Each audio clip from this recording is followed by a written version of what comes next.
things Jem or all things Hasbro, telling you about things that you might know, because we are an incredibly opinionated and knowledgeable community. So I'm here to have a Jemboree with all of you folks so that we can have some of these conversations.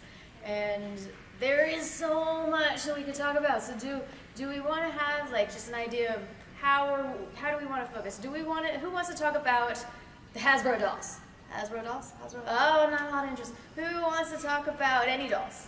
No? All right. A little bit of more doll interest. Okay. Who wants to talk about the cartoons? Woo! Oh, all right, good. All right. So, who here got to watch Jem in its first run in '85? Oh, I'm super jealous of all. So full disclosure, I didn't get to watch it in its first run. I was born in that year. Be mad at me for being young, I can't help it. Yeah, 1985. Oh. But so I ended up watching it in the 90s reruns, and sometimes they were out of order, and I didn't always know what was going on. And for me, it was really just that there was music on my television that I could crank up so loud that the neighbors yelled at us. And that's what I did. Does anybody have, like, you want to talk about that? What was your first experience watching Jem? Somebody, anybody? Or not? Okay, as a child, I watched Jem and I loved it. But I can tell you the most important time that I saw Jem was when I got a DVD. So I got a bootleg from New York. This was in, I think, 1998, and it had the Stingers on it, and I didn't know who the Stingers were at that point. But I always loved Jem, so I got this. I got the bootleg, and I was like, "Who is that character, Riot?" And I was like, "I need to see more of this character." And then they released the Shout DVDs. But as we all know, they didn't release the second half of the third season. So I was like, where's that character? I need to see more of him. And then I went online in like 2007. So that's like 10 years later. And then because this is the important part for me, is Jem is the Stingers. So this is my introduction to the Stingers, which is really the most important part for me. So it's like, that's how I really... It's about what's important. But I always loved Jem as a child, like always.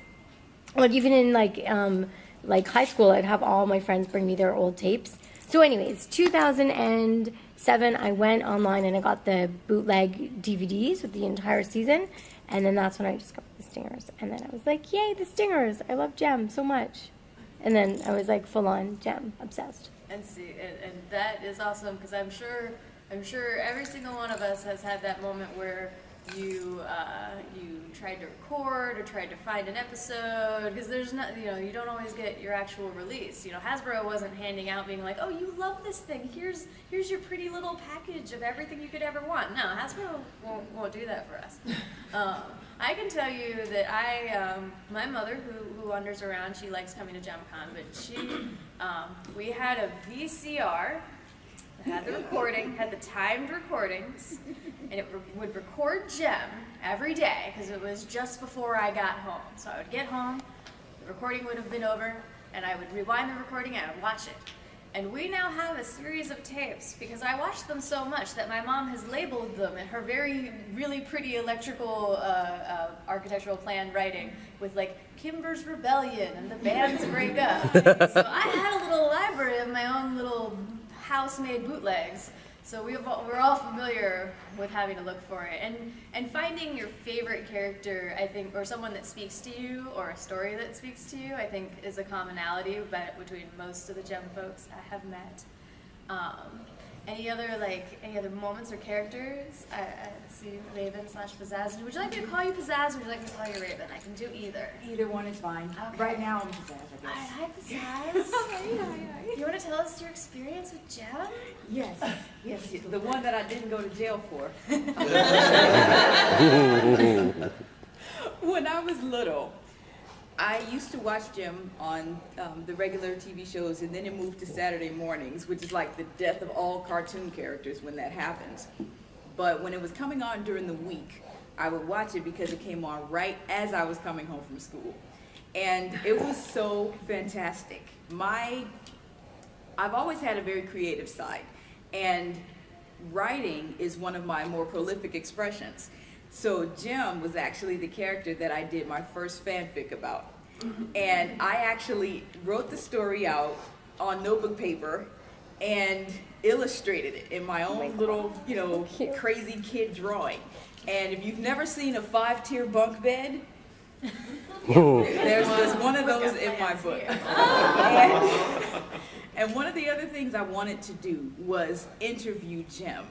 So my uncle was kind of upset at me about this because the way that the VCRs used to work, you couldn't stop them and fast forward to certain places like a DVD. You just had to watch what you were fast forwarding. And fast forwarding while it was playing was a no-no for the VCR.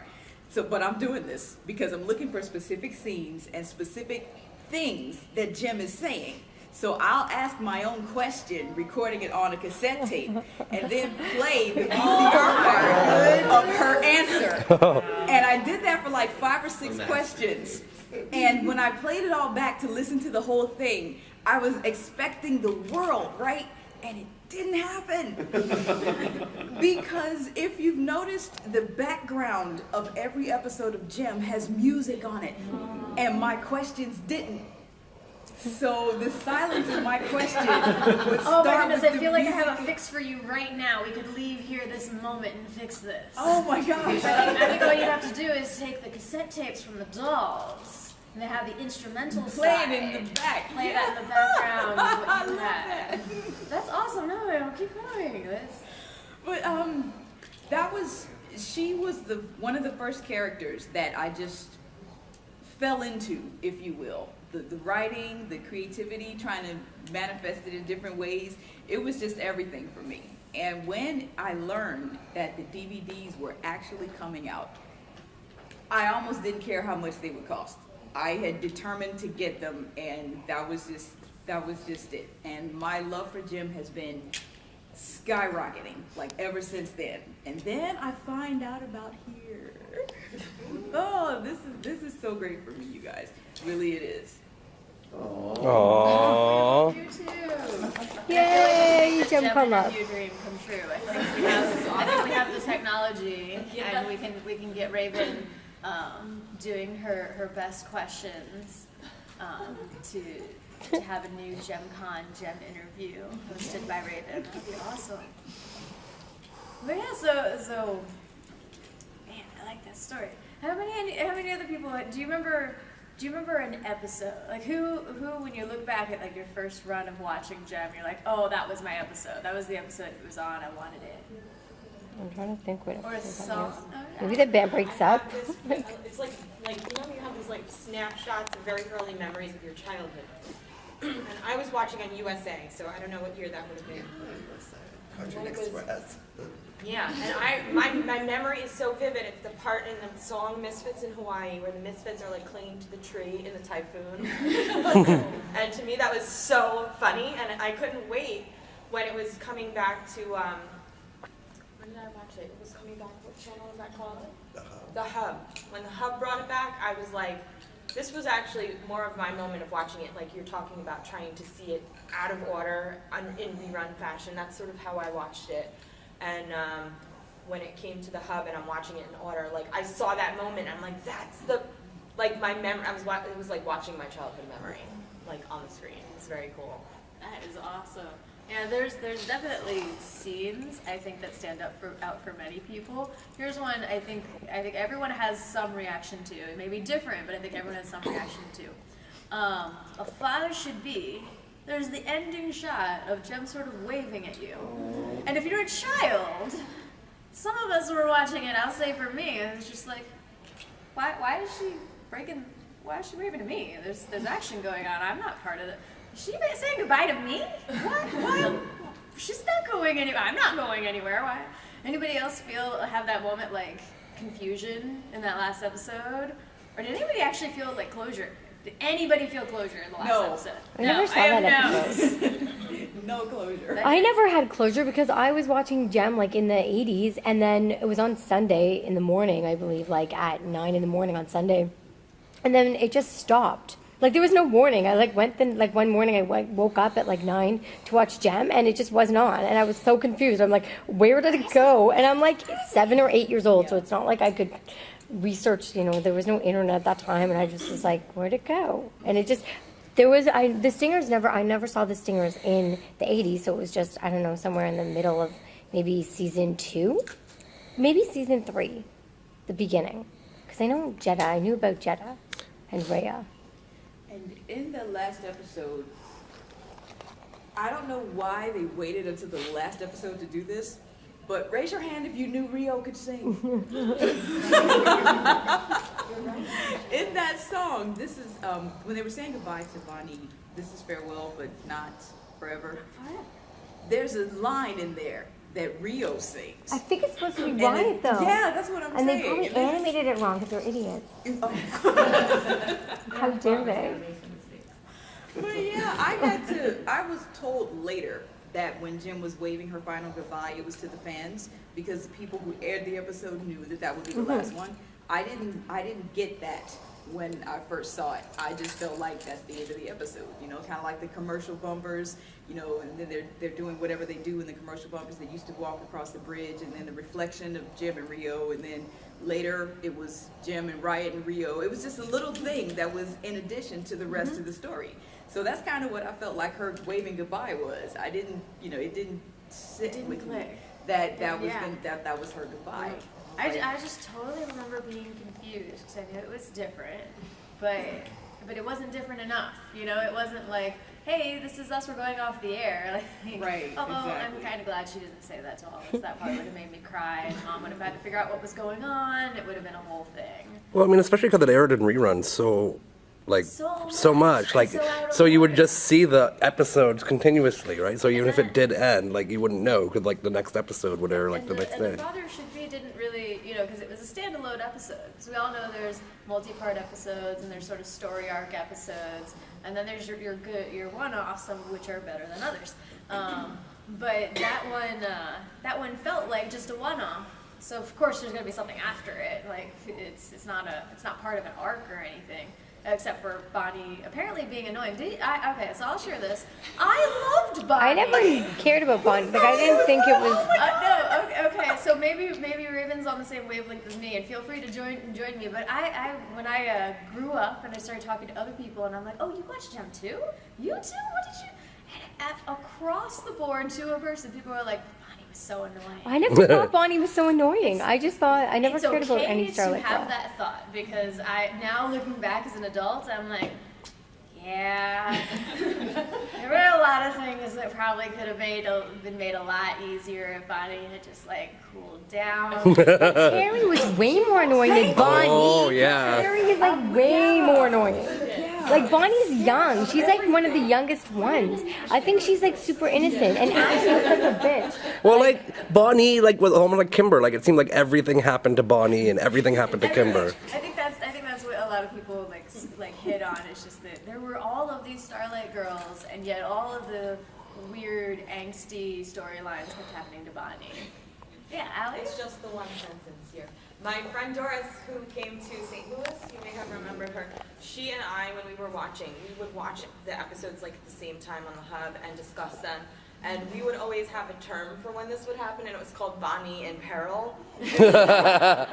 Sort of whenever there would be an episode, she'd text me Bonnie in Peril. Because she was always in peril. She was always in peril. Okay, this is us being very anal, but how was she conceived during the Vietnam War, and she's 8 years old? and I mean, just hot, full-on combat happening. And her parents get together, and then she's now 8. They probably used Tech Rat's time machine. 1987. Yeah. Visited the dinosaur. I love that question. I might actually be able to answer that. I don't have an answer. Sorry. My dad was in the Vietnam conflict. They don't call it a war because we didn't win. Anyway, sorry, that's just me going off on a rant. But yeah, my dad was in the Vietnam War, and he went in '74. And so I was born in 1980. So it's, in my mind, completely plausible for them to, find someone, fall in love and eventually have a kid. But you know, for her to be 8 years old in 1985, you know, that's only like 77. And, you know, we don't completely pull out of an area when we're done fighting. You know, there's, rebuilding and, you know, reconstruction that they do with the country. So it's not just, okay, the war's ended, we're done. So. I mean, and that I tried, but there were these scenes where he was, there was a hot battle going on. I think those were like imaginings. They weren't necessarily true. Right, she's just, wasn't that during the song, if I remember correctly? I think it's the last episode. Oh, There's a lot of flashbacks I know. that Martin O'Carrollin has. and maybe she imagined them, you know, because, you know, I've had sort of memories of my dad being in fighting, but it was a lot cleaner than it really should have been if it was an actual battle. So maybe it was just her imagination going, and, you know, wasn't she actually born in the States? He, like, sent her and her mom to the States, or no? No, Mom. Okay. Sorry. Mom died in Vietnam. Turning into the Bonnie panel. It's the Bonnie and Harold panel. Bonnie and Harold. You know, there's probably still guerrilla fighting going on, you know, even after the battle, because the Americans aren't completely out and they want them gone. We And can go with guerrilla fighting. Yeah, we I can go guerrilla fighting. So yeah, that's just sort of my take on it, because the Vietnam War wasn't really that long ago, you know, Right. especially, you know, for me, I guess, because I still don't feel like I'm 30, so. No, No one does. Not here No, anyway. that's a good question, and I'm glad you know, that's the sort of discussion that always ends up happening at JemCon, whether it's in a panel or if it's in like a corridor, and someone like, I'll grab somebody and be like, okay, in this episode this happened. Did it mean something? I don't understand what was happening. What did you think? And as you know, as I've grown more comfortable with people, that eventually they put me behind the table, but I'm no better to talk about it than any of you. So, so I really appreciated the question. And I'm sorry, I can't help but thank you for your father's service. Aw. But yeah, so the Starlight Girls were always an interesting storyline when they would come through, and there'd be a Starlight Girl episode. Ashley's in a trunk. So I'll share this. I have so the very first few minisodes of the beginning, where they have the old Starlight house, and Ashley jumps on that chair and it breaks, and it's horrible animation. Everyone remembers that. So I have a storyboard from that beginning, and there's Ashley in like this super crop top, like halter thing, and there's actually notes from the directors being like, she's a kid, less sexy please. Yeah. So there's and lots of people who have seen some of the original storyboards. I know we have Keith here, and he's focused on music videos, but I'm sure he can tell you, like, sometimes you just throw something in, or you have a model and you work it out. But apparently, a lot of the storyboards, there were just people getting tired, and there's lots of like people in bathing suits where there doesn't need to be a bathing suit in this scene.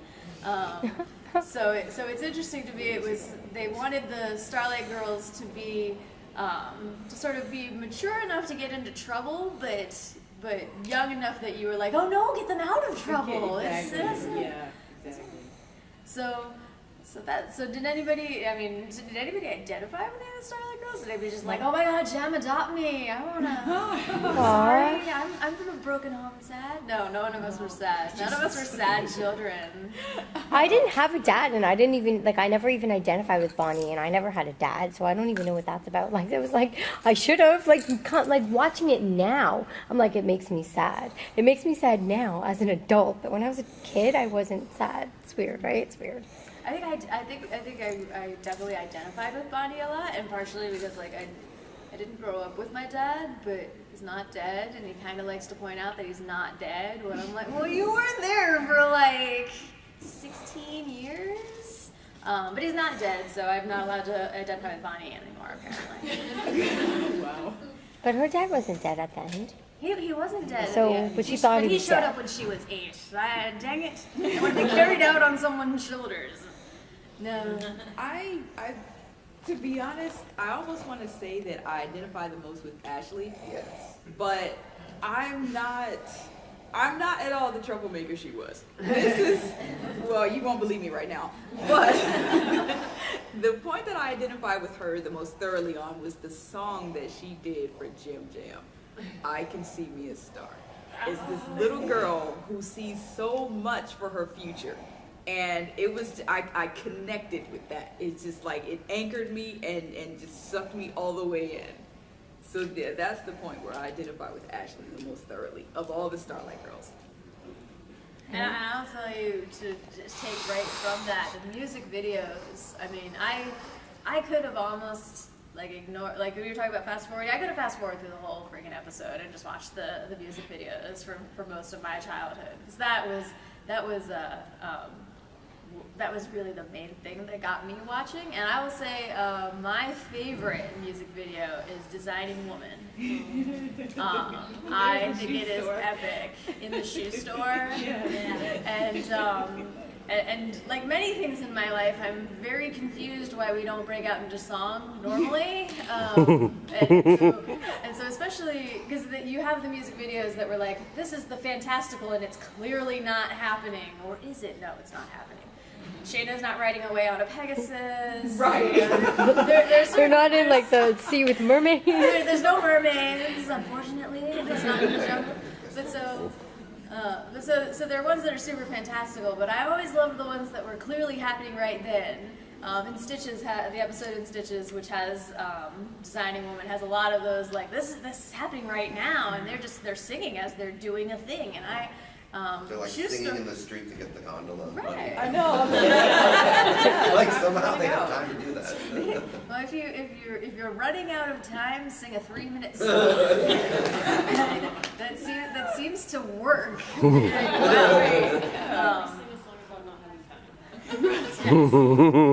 Exactly, we will make time for this, and we'll sing a song about it. So, anybody else have like a song or a music video that you remember watching, or that now you're like, oh, that's my favorite, and I want to tell this whole group of people about it?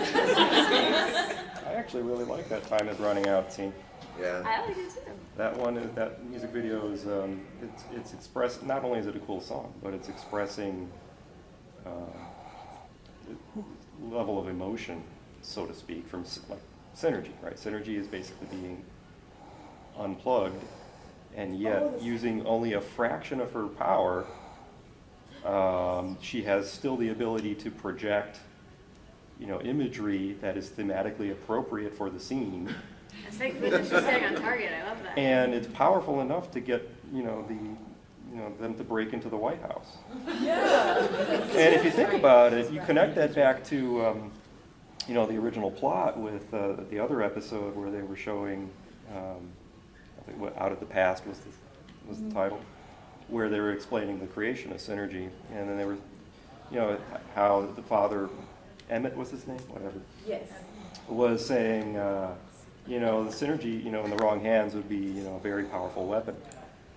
And, it's in that episode when they're breaking into the White House with a fraction of the performance of the machine, that you see that, yeah, that's a powerful weapon. I love that. And that so if you just analyze it, overanalyze that song, it's you're thinking about what it's doing, how powerful it is. It's pretty cool. I love that. That's a great point. Yeah, absolutely. I think that point that's made it Out of the Past about how dangerous she is, you always sort of take it for granted that, yeah, no one should know about Synergy, but it's I'm not sure it's always clear why. Anybody else have like a music video or something that really stands out for them? I won't pick on people. Well, for me, like when I watched a show as a kid, I was like 3 or 4, and so I didn't remember the show, but growing up I remembered the songs. Like I would be singing these random songs in the shower, and I had no idea what they were, but I'd be like, congratulations to me, and it wasn't until like it wasn't until like they had the DVDs for rent at like Blockbuster or wherever, and it was like I was watching these episodes, and then the music videos would come on, and I would just start singing along with them. Like I knew the songs, even though I didn't necessarily remember the show. So like I always thought that was like the neatest part of Gem, and I think to this day like those songs are like ingrained in my head, and I think that's like the genius of Gem for sure. To get you something that catchy, that quickly, that they're. I mean, we could have a dialogue and dissect them, but for I think what is it? Someone correct me. Is it 156 songs somewhere in there? I thought it was 187 clips, but I think 150 songs because some songs Some were was repeated. Yeah. Yeah. But can I ask a question? Of course. From the show that we've seen, how many times has the Roadster been rebuilt for something ridiculous happening to it? Like that time that they were hanging off the edge of the cliff, and then Rio gets some publicity on the newspaper for rescuing the new local band or Where whatever. was that photographer to get What that angle? Yeah, so the Roadster's off a cliff. Yeah, so It's definitely going to need some work done to it. right. The people have dented the fender. It's gotten flat tires. And when it was on in the episode One Too Many Gem, when the Misfits jumped on the real ferry and took the boat out, and then the Gem and the Holograms jumped on the second one with the Roadster, and they ended up having to tear it up to make a raft to get back to land. But how'd they get the Roadster back after that? It's like that car is gone through so much. It's its own character. We've got thoughts This to guy that. has I've got a theory. Gem that Yeah, broke a the theory. Roadster and I've got a she theory. jumped on Okay. the first ferry. In Gem, Intrigue they at the take Indy the other one. 500, Synergy helps them put together a race car. Yes, So she did. she's basically rebuilding them. she's basically just like get back to work, girls. She's like upgrading. So what I'm extrapolating from this theory is that the Roadster is Kit, but it's Synergy instead. We've got a Knight Rider and Gem crossover. The first smart car. Synergy doing the GPS, recalculating. That was your exit. I'll cast a hologram, so this will be your exit. Because all the holograms work, so they're physical unless they shouldn't be physical. Yeah. Right? Makes total They're sense. all the holograms that are projected, you can interact with them if it makes sense. Gotcha. Okay. But if it made sense for the storyline for the hologram to be like a whoa hologram that you went through, it always did. I liked that. So they're just super powerful. She's like, oh, this one would be appropriate for this scene if you fell through it, or this one would, this one I can't, this one has to be a real hologram. So there's a lot going on. But yeah, that car, that car must be Synergy insurance. No one will cover that. They replaced the roads. Yeah, they They did. did replace They it had like a backup. with a shinier, slightly different color scheme. A new playset. Yeah. And it's like, why would you buy a car in almost the same colors, like the exact same car? Like, that's just ridiculous. But of course, sell toys. I've done Sell shoes toys. that way. It's like, you love something so badly, and then But when a you car wear it is out, far and more then you get expensive than a another pair one. of shoes. I mean, yeah, but I think the sentimental value of not losing what you have with that thing, even when that thing can't sustain your love anymore. Well, it's So you brand get and another brand. one. Yeah. They gotta keep it Yeah, brand. that's true. It's for when LA switched over to sodium lights so that it'll look the same on the streets. Maybe I don't know. So would there have been You like have a to have third your shoes. roadster eventually, then like the Hollywood Gem Roadster, Hollywood Gem Roadster. I'm sure we would have gotten a the new Rock and Romance Roadster. Roadster? Although I truly think that if they were going to release more vehicles and play sets, I needed one for the Misfits. Yes. I needed a Misfits. Yes. Yeah, it's not as sexy as a convertible. Or like a but- plane. Wasn't there supposed to be a plane? Yeah. Yeah. Rio had his spot, yeah. There was a No, they were gonna make a Yeah. an airplane playset. With the Rama Llama. It was like tied in with the Rama Llama. Like when she goes internationally, she brings her llama. She was on the road. Yeah. So you take your private jet With the llama. There's a special, there's a special place for the llama in the plane. I don't know, I'm making this up. But and now that I have a llama, I can't fly commercial. Right. Yes. With special llama seating. Pink fur everywhere.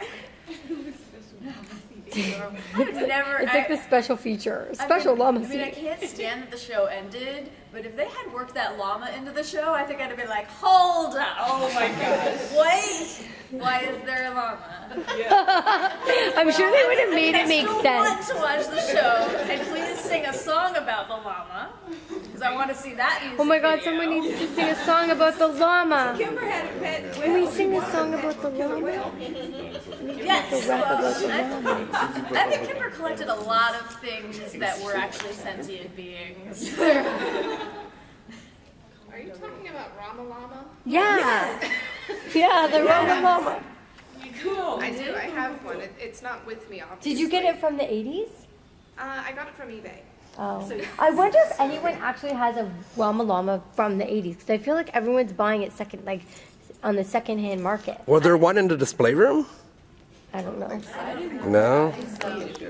But it is I do think the Rama. Because you had to collect the points, I think, Yeah, right? the Rama Llama was a points related Yeah. item, and I don't know if anybody who has one now who had Right? bought It was like, I originally. got it with the points. Like, that's like legit. You get it for the points, and then some Gem fan in 20 years goes like, I want to buy that because there are a limited number of those, and I want one, even though it makes no sense. I want one too. I'm not judging.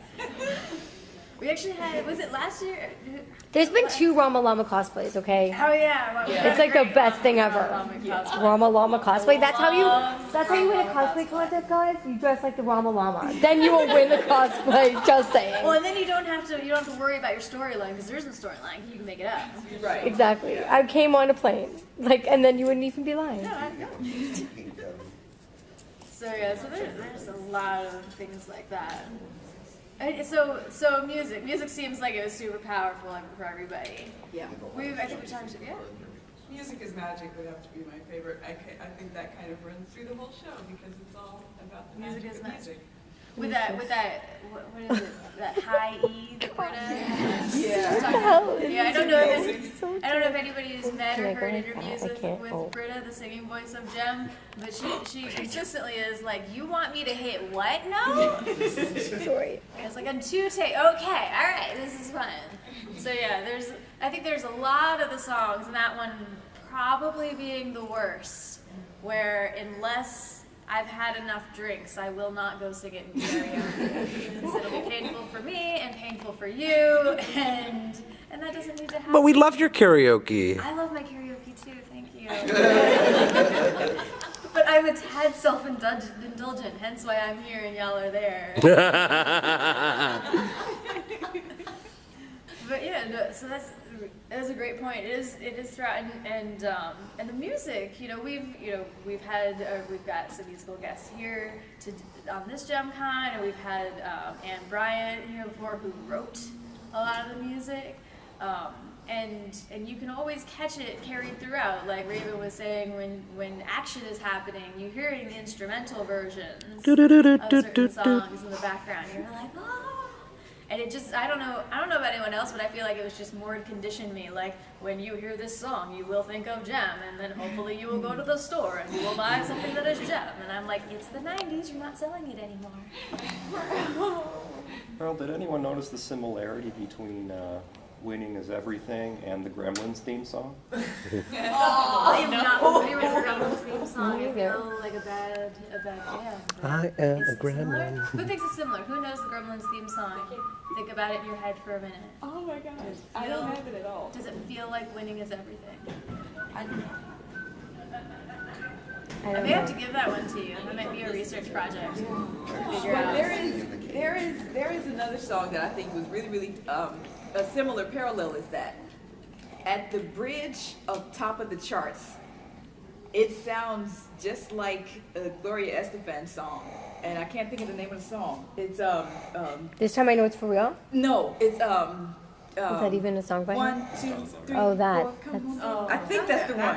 It's the wait, no, that's not it. That's not it. Wait. It's 6, 7,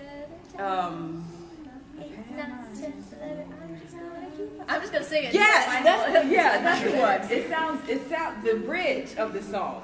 Always in the running. That's just it. Those are exact parallels in my head. Well, and the fun thing, you know, if you do look at the series, you know, linearly in the way the story was meant to be presented, those later episodes where the music really got into this like disco-y, real, you know, thank you.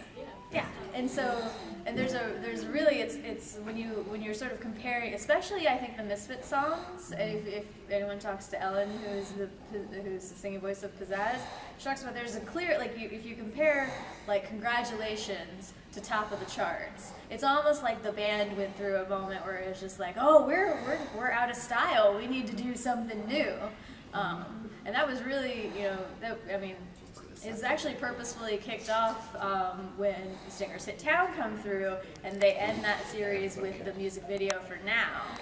It's really like, hey, all of the bands had a moment where it's like, oh, we're just going through stuff.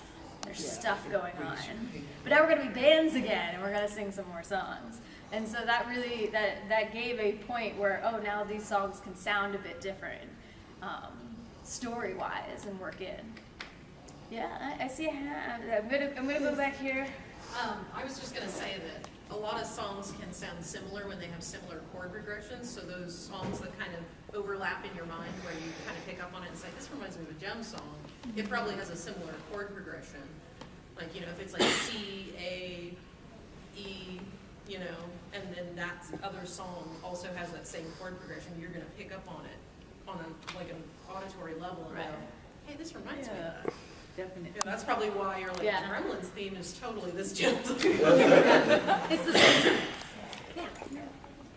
Harley Rae Jepsen is Jem a lot. Like when I hear modern copies, I'm like, oh, that could be a Jem song, or that could be Harley Rae Jepsen is like holding it down.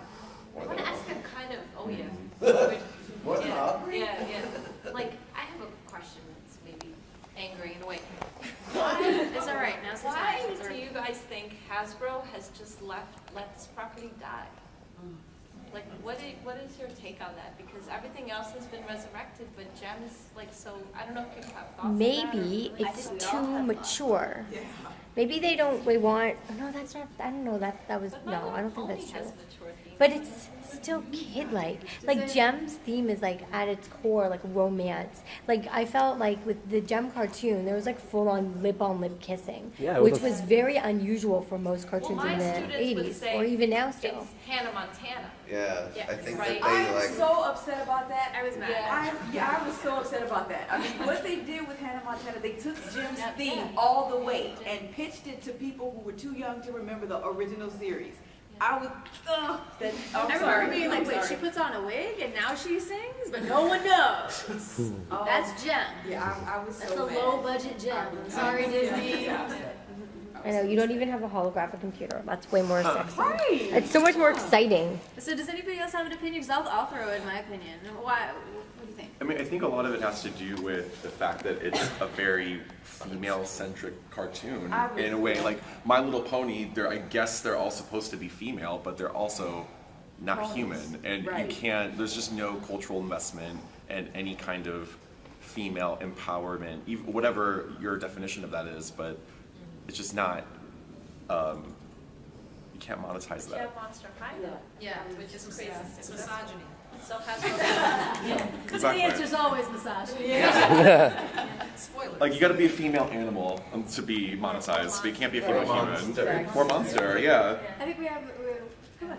Well, just Patricia works in the toy industry and has worked with Hasbro. They are just a very sexist company in specific. I knew it. Like Mattel, their entire brand was built on Barbie, so they value doll lines and understand how important they are. But the brand in Hasbro, which was built on action figures. Transformers, G.I. Joe. And I think my opinion sort of echoes a lot of that. I think that there is when you look at sort of like the mid to late '90s.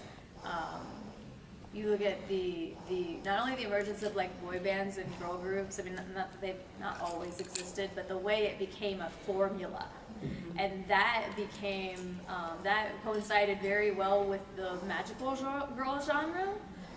which is mainly anime, but it's always like there's this many number of characters, each one of them has a color scheme, so you can immediately in the toy store figure out, oh, this is my favorite character. And each one has their own special things, so that they're just slightly different. You know, one's the bad girl and one's the shy one. And it's the same with My Little Pony. And so you find your one to identify with, and then you buy everything related to that character. And that's the formula for monetizing it, really. And to me, it's really carried forward to extremes at this point. And personally, I think Hasbro just doesn't want to. Part of it just being sexist, but My Little Pony is such a strong brand that Jem would compete with it. And they don't want to compete with their My Little Pony because it's pseudo gender neutral, and it's hugely popular. I will say, just to throw it out there, because we're talking about like Hannah Montana and these things that have existed, and you're like, well, why can't it just be Jem? It's so close. Why can't it just be Jem? I watched this thing on Netflix. It was called Lolly Rock. Has anyone seen this? Yes, I saw it and I hated it. Okay, this was bizarre, and I didn't hate it, but it was just bizarre. But it was so bizarre. It was and the acting was really bad. The acting was bad, but it's all the same voices from My Little Pony. The same voice actors. I love me some voice actors, and so they're all in there, and so they sound very much the same. They all have their own colors. They even introduced 2 more, so you could get 5. And they ended every episode with a song, because when you don't do everything all day except fight evil, and this is like the reverse Sailor Moon. We're gonna fight evil by daylight and then sing songs at a concert. Apparently, we get to have a concert every week for this one band in this one town. But yeah, so that's I think that everything that comes out that's sort of like Jem ends up being underfunded, underrepresented, undermarketed. I mean, I think personally, I think that was one of the main problems with the Jem movie, was that they just didn't market it. Like if we had heard any of the songs from the show, from the movie on radio, I've been like, hey, this is from the new Jem movie. It's Youngblood. Here's Hilary Duff's version. Like that would have made more sense. But yeah, so that's my long-winded answer to your question. They don't want to commit to it. It's like they don't know how to modernize it for like the younger generation and us. And they don't want to like spend the time and the money to do it. Yeah. So it's just kind of like they half try and then it doesn't work out. Oh, let's do something vintage.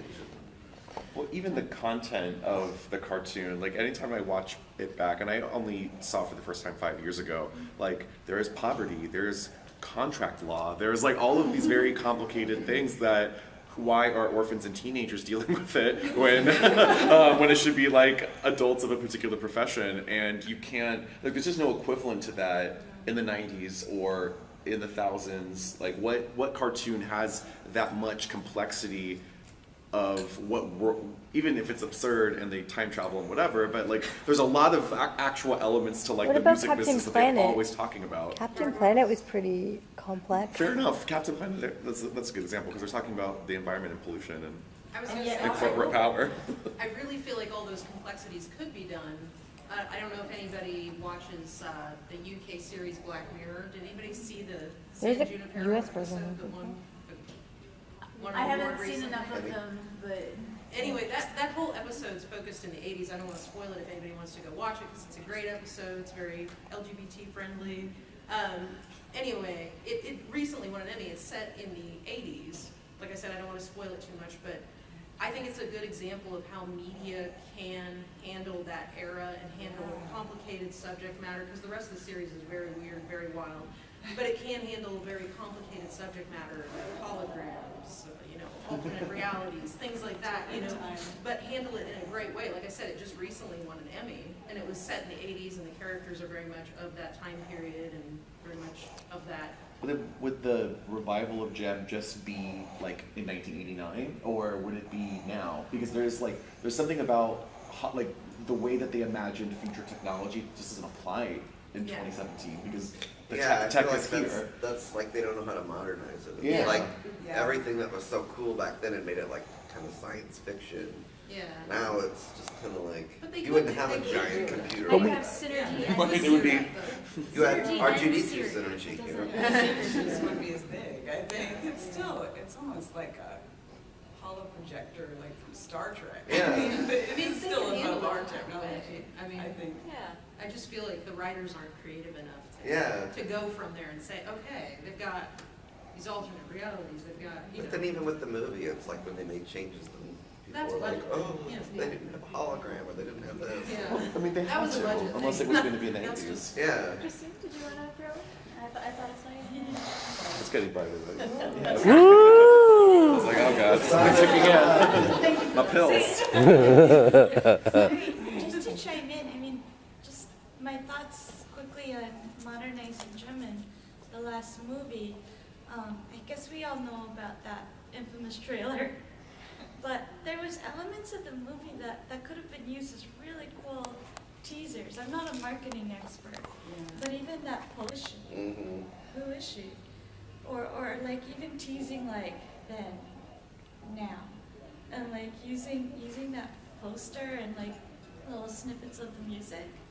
Even Yeah, if they you don't- used that One Direction song in the trailer. It was just like, why didn't they use one of the Gem songs from the trailer? You know, the trailer? Why weren't there Gem toys in the McDonald's Happy Meals? Or anything in You Hot know- Topic. Yeah.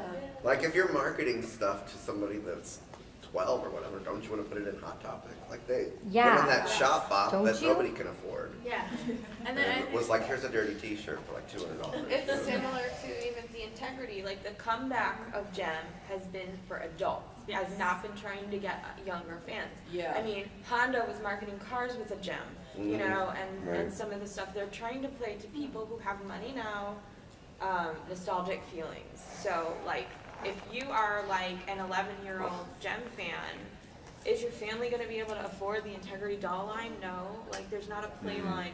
There was, like you're saying, Shop Bop was like expensive, you know. And is your all mother these going to things. want to give you her vintage Kimber? The Yeah, I mean, I think that's why some of the younger fans we see, Jenny's not here with her two little ones, but they play with the vintage dolls, and she's able to get them affordably on eBay. But you know, other than that, like for kids that want to get in on it or you know watch with their parents, there's not a lot of merchandise for them. There really isn't. You know, yeah. we feel like a very exclusive club, and it feels like a lot of the marketing and production that has managed to come out. They know we exist, and so they're not going to attempt. They're not going to attempt to find a new market or a new audience for it. They're like, these people exist, and they'll drop $100 and $150 on a doll, and we're like, we will. We don't want to.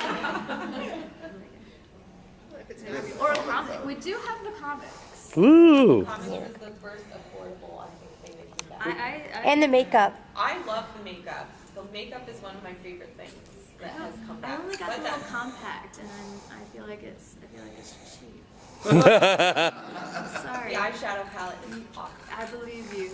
But The lipsticks were really good too. But it like went so fast though, right? Like it came out and then it was gone. Limited quantity Yeah. things. And even that, you know, wasn't inclusive for everyone. That was not for little kids. That was not, you It's know, also there was just- like a It's handful also of products. it's also not for just most another men. example of their lack of confidence in the product. But that was one of the best parts of seeing the movie in theater is like we went there and then the people next to us had just came from the Mac store where they or wherever they were selling the makeup and they had that and so we were all in our row like geeking out about the movie and like all this new stuff and it's like oh it's gonna be like our theater was half full and we thought it was gonna be like a big hit and then it Our theater wasn't. was Yeah, no, I half was full. there. I was there just Like, you mean the quarter full? with Sandra and Patricia and some Or people was it know half Sandra empty? and Patricia Yeah. who are big Gem fans couldn't be here in Seattle, but it was just me and them, and it was very awesome. It was out for like a week, and then and now you hear people, when did that come out? Oh, I never even knew it existed. I had no idea. Well, we had it on our giant billboard in like our version of Times Square for like all week. They were showing that trailer on repeat.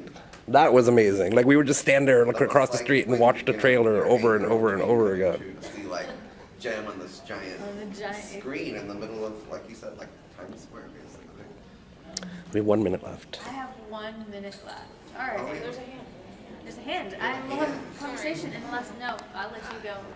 I must be the only one in this room that has not seen the Gem movie, because I saw the trailers and I'm like, What? this is not Gem. Oh. This is not Gem. Yeah. There's no holograms. There's Oh. no, You haven't seen the movie I then. have not. I saw the trailers and I'm like, there's no synergy. There's, no actual holograms. Well, This is see- a bunch of angsty kids on YouTube.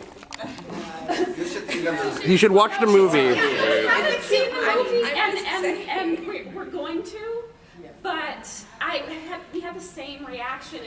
It didn't feel like, based on the trailer that I saw on the internet, I didn't feel like it connected to the cartoon.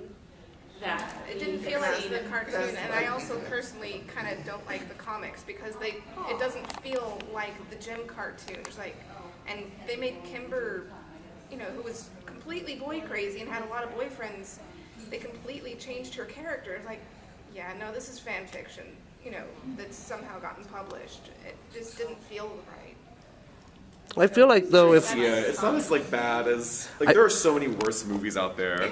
So many worse movies.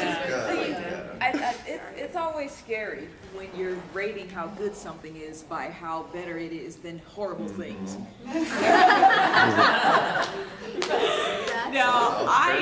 For me, the movie was not what I expected. I've been a Gem fan since I was little, and when the movie was going to come out, I was excited, I was ready, it was supposed to be fantastic. Everything that all Gem fans have been waiting for since they first saw it. That's what I was expecting. And I keep hearing the summary that the movie was good for what it was. And if you are a Gem fan of the 80s, then you're looking for something. And that movie didn't deliver that. It was pitched to the wrong audience. That's what I think is the major problem is. As the cartoon, the characters were early 20s, maybe mid 20s. In the movie, the characters are like 15, 16, 17. What you're looking for in those age groups is totally different. What you focus on, what your values are, it's completely different. And I feel like that's where a lot was lost for the people who were used to those characters being older, more mature, and confronting more than who are you gonna be, who people expect or who you want to be. So I watched it, and I was in the theater with maybe 7 other people, but I was determined for myself personally that opinions about it weren't going to form the structure of my thought. I went to see it to get my own assessment. And in a lot of ways, I found to be very true what I had been told.